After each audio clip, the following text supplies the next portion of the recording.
1914. The great powers of Europe are divided into two rival alliances, the Triple Entente.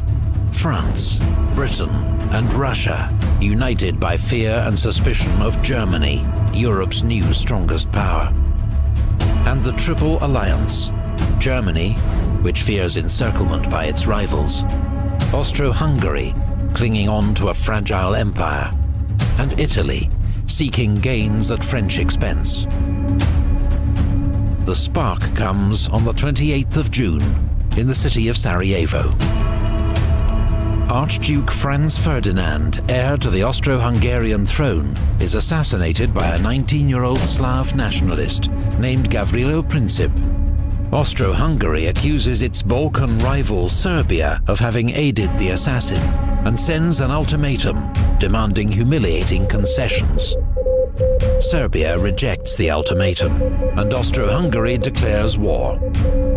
Within hours, Austrian forces are shelling Belgrade. The Russian Tsar, Nicholas II, feels honor-bound to defend Serbia, a fellow Slav nation, and orders the Russian army to mobilize. German Emperor Wilhelm II has promised his support to Austro-Hungary. He and his generals see conflict with Russia as inevitable, and the sooner the better, as Russian strength grows year on year. Russian mobilization is used to justify German mobilization, followed by a declaration of war on Russia. Germany knows war with Russia means war with Russia's ally, France.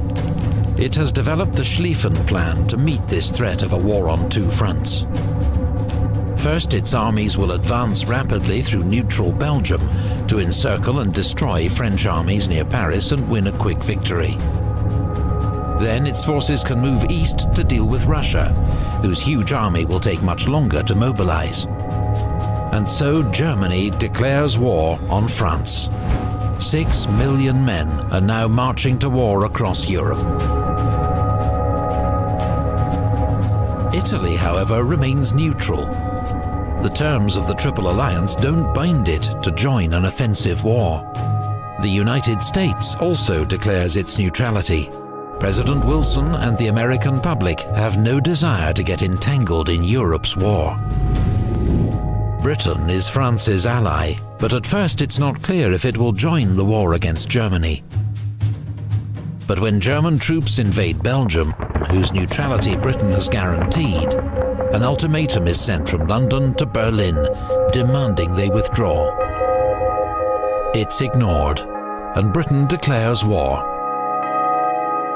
A British expeditionary force lands in France, while the German invasion is held up for crucial days by Belgian resistance at the fortress city of Liège.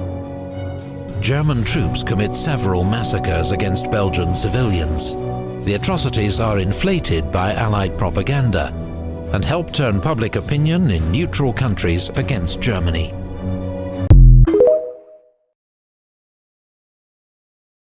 France, unaware of Germany's great encircling attack, launches Plan 17, an offensive into German territory. But in the Battle of the Frontiers, they're driven back with enormous losses on both sides. The British Expeditionary Force clashes with the German army at Mons, but the British are heavily outnumbered and soon join the French in retreat. The Allies make their stand at the River Marne, 40 miles outside Paris. Their desperate counterattack saves the city and drives the Germans back. Both sides suffer 250,000 casualties. The race to the sea begins, as both sides try to outflank each other to the north. A series of clashes leads to the First Battle of Ypres, where the Allies desperately cling on and prevent a German breakthrough. There are more heavy losses on both sides. The two armies then dig in along the entire 350-mile front, seeking shelter from deadly machine gun fire and artillery shells. Trench warfare has begun.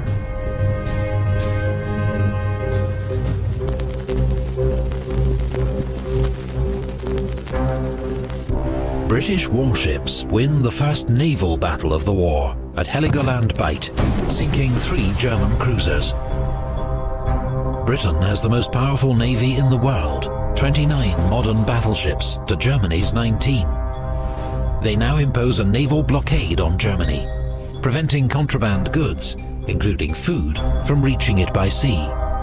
The aim is to bring Germany's economy to its knees and force it to surrender. But a week later, the British cruiser HMS Pathfinder becomes the first victim in history of a lethal new weapon: the submarine-launched torpedo. German submarines, or U-boats, have a surface range of 9,000 miles and can attack undetected from beneath the waves. They herald a deadly new challenge to Britain's command of the seas.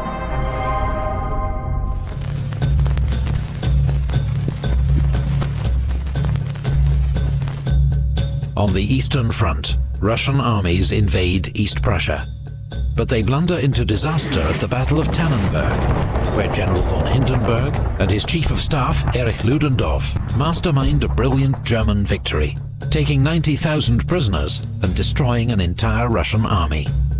The Russians contribute to their own defeat by transmitting uncoded wireless messages. A second massive German victory at Masurian Lakes forces the Russians into retreat. In just 6 weeks, the Russian army suffers nearly 1/3 casualties. Meanwhile, Austro-Hungary's invasion of Serbia suffers a humiliating reverse at the Battle of Tser. Austro-Hungary's offensive against Russia also ends in disaster and retreat, with the loss of more than 300,000 men. The fortress town of Przemysl is cut off and besieged by the Russians. The Germans are forced to come to the rescue, launching a diversionary attack towards Warsaw. It leads to weeks of brutal winter fighting around the Polish city of Łódź, but there is no clear winner. Meanwhile, the Turkish Ottoman Empire has joined the Central Powers, declaring war on its old enemy, Russia. Turkish warships bombard the Russian ports of Odessa and Sevastopol, while in the Caucasus, Russian troops cross the Turkish frontier.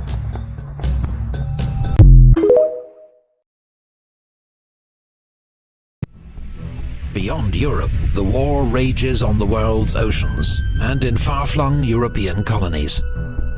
German troops cross into British East Africa, modern Kenya, and occupy Taveta, while Allied forces seize the German colony of Togoland, modern Togo.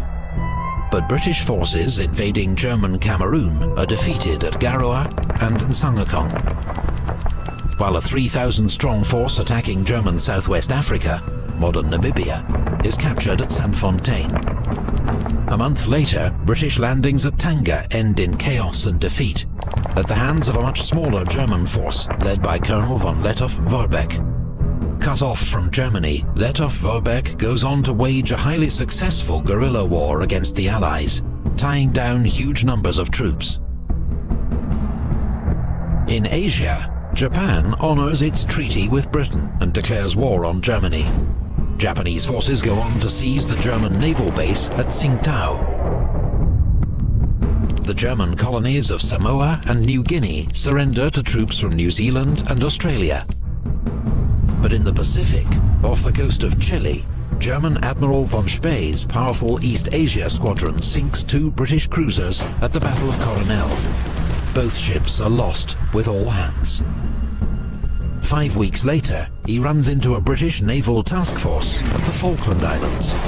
4 of the 5 German cruisers are sunk. Von Spee goes down with his flagship. Meanwhile, in the Middle East, British troops seize control of the Ottoman port of Basra, securing access to the vital Persian oil that fuels the British fleet.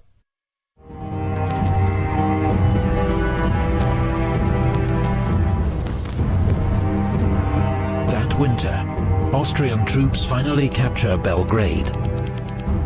But the Serbs then counterattack and drive them back once more.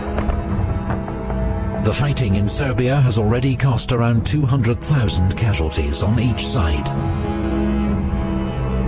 In the North Sea, German warships mount a hit-and-run raid against English coastal towns, shelling Hartlepool, Whitby and Scarborough, and killing more than 100 civilians. On the Western Front, the French launched their first major offensive against the German lines. But the First Battle of Champagne leads to small gains at a cost of 90,000 casualties. While in the Caucasus, an Ottoman offensive through the mountains in midwinter ends in disaster at Sarikamish. Turkish casualties total 60,000, many frozen to death. On the Western Front, that first Christmas is marked in some sectors by a short truce and games of football in no man's land, the killing zone between the trenches.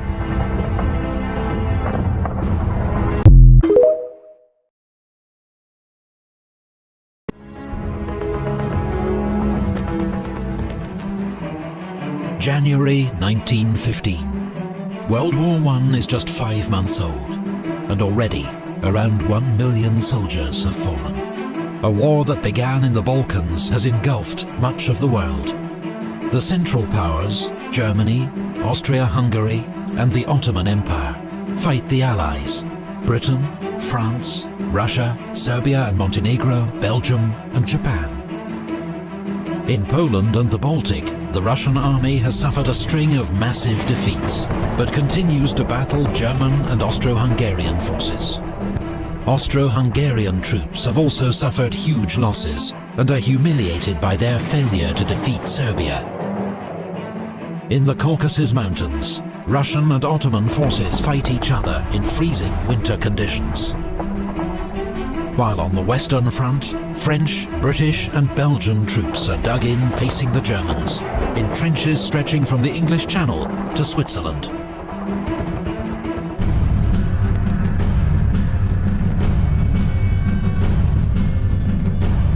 As part of the world's first strategic bombing campaign, Germany sends 2 giant airships known as Zeppelins to bomb Britain. They hit the ports of King's Lynn and Great Yarmouth, damaging houses and killing 4 civilians. At sea, at the Battle of Dogger Bank, the British Navy sinks 1 German cruiser, but the rest of the German squadron escapes. Command of the seas has allowed Britain to impose a naval blockade of Germany, preventing vital supplies, including food, from reaching the country by sea. Germany now retaliates with its own blockade. It declares the waters around the British Isles to be a war zone, where its U-boats will attack Allied merchant ships without warning. Britain relies on imported food to feed its population. Germany plans to starve her into surrender. On the Eastern Front, German Field Marshal von Hindenburg launches a winter offensive and inflicts another massive defeat on the Russian army at the Second Battle of Masurian Lakes.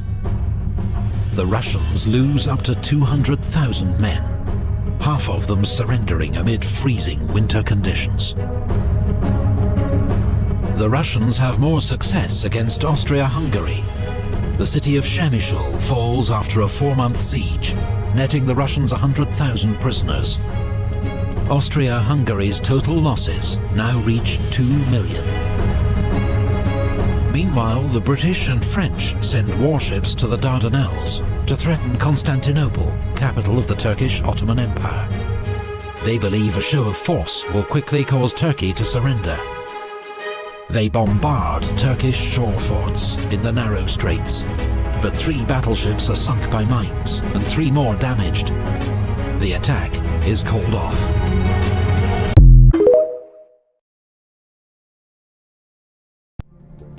On the Western Front, the British attack at Neuve-Chapelle, but the advance is soon halted by German barbed wire and machine guns. British and Indian units suffer 11,000 casualties, about a quarter of the attacking force. 6 weeks later, at the Second Battle of Ypres, the Germans attack with poison gas for the first time on the Western Front. A cloud of lethal chlorine forces Allied troops to abandon their trenches. But the Germans don't have enough reserves ready to exploit the advantage. Soldiers on both sides are quickly supplied with crude gas masks as a chemical weapons arms race begins. The Allies land ground troops at Gallipoli, including men of the Australian and New Zealand Army Corps, the Anzacs. Their goal is to take out the shore forts that are preventing Allied warships reaching Constantinople. But they immediately meet fierce Turkish resistance and are pinned down close to the shore. The day before the landings, the Ottoman Empire begins the systematic deportation and murder of ethnic Armenians living within its borders. The Armenians are a long-persecuted ethnic and religious minority, suspected of supporting Turkey's enemies. Tens of thousands of men, women and children are transported to the Syrian desert and left to die. In all, more than 1 million Armenians perish. The Allies condemn the events as a crime against humanity and civilization and promise to hold the perpetrators criminally responsible. To this day, the Turkish government disputes the death toll and that these events constituted a genocide.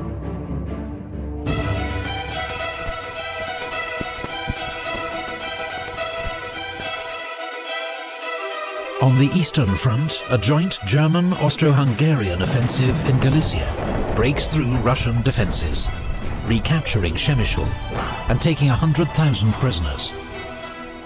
It is the beginning of a steady advance against Russian forces. At sea, the British passenger liner Lusitania, sailing from New York to Liverpool, is torpedoed by a German U-boat off the coast of Ireland without warning. 1,198 passengers and crew perish, including 128 Americans. US President Woodrow Wilson and the American public are outraged. But Germany insists the liner was a fair target, as the British used her to carry military supplies. In May, the Allies launched the Second Battle of Artois in another effort to break through the German lines. The French make the main attack at Vimy Ridge, while the British launch supporting attacks at Aubert Ridge and Festubert.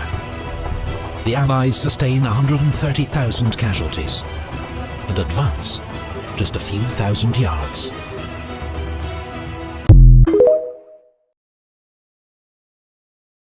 That summer, above the Western Front, the Fokker Eindecker helps Germany win control of the air. It's one of the first aircraft with a machine gun able to fire forward through its propeller, thanks to a new invention known as interrupter gear. Allied aircraft losses mount rapidly in what becomes known as the Fokker Scourge.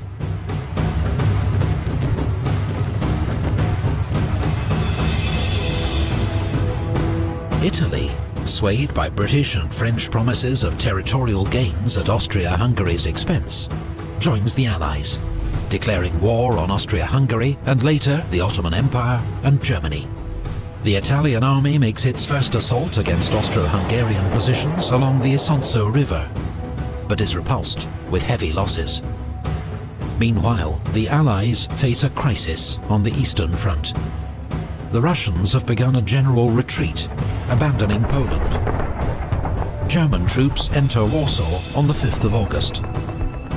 Tsar Nicholas II dismisses the Russian army's commander-in-chief, Grand Duke Nicholas, and takes personal command. It will prove disastrous for the Tsar, as he becomes more and more closely tied to Russian military defeat. At Gallipoli, the Allies land reinforcements at Suvla Bay, but neither they nor a series of fresh attacks by the Anzacs can break the deadlock. Conditions for both sides are terrible. Troops are tormented not only by the enemy, but by heat, flies, and sickness. In the Atlantic, a German U-boat sinks the liner SS Arabic. 44 are lost, including 3 Americans. In response to further US warnings, Germany ends all attacks on passenger ships.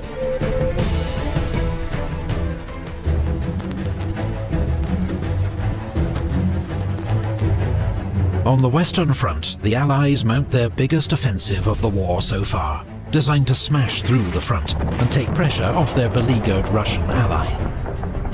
The French attack in the Third Battle of Artois and Second Battle of Champagne. The British, with the help of poison gas, attack at Loos. Despite initial gains, the attacks soon get bogged down, with enormous losses on all sides.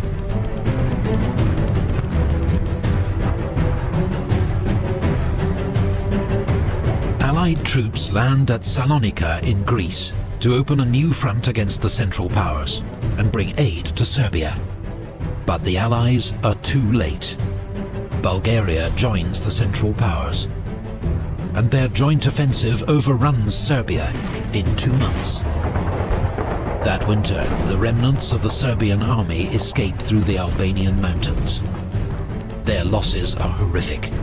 By the end of the war, a third of Serbia's army has been killed, the highest proportion of any nation. Fierce fighting continues on the Italian front, as Italian troops launch the third and fourth battles of the Isonzo. Austro-Hungarian forces, though outnumbered, are dug in on the high ground and impossible to dislodge.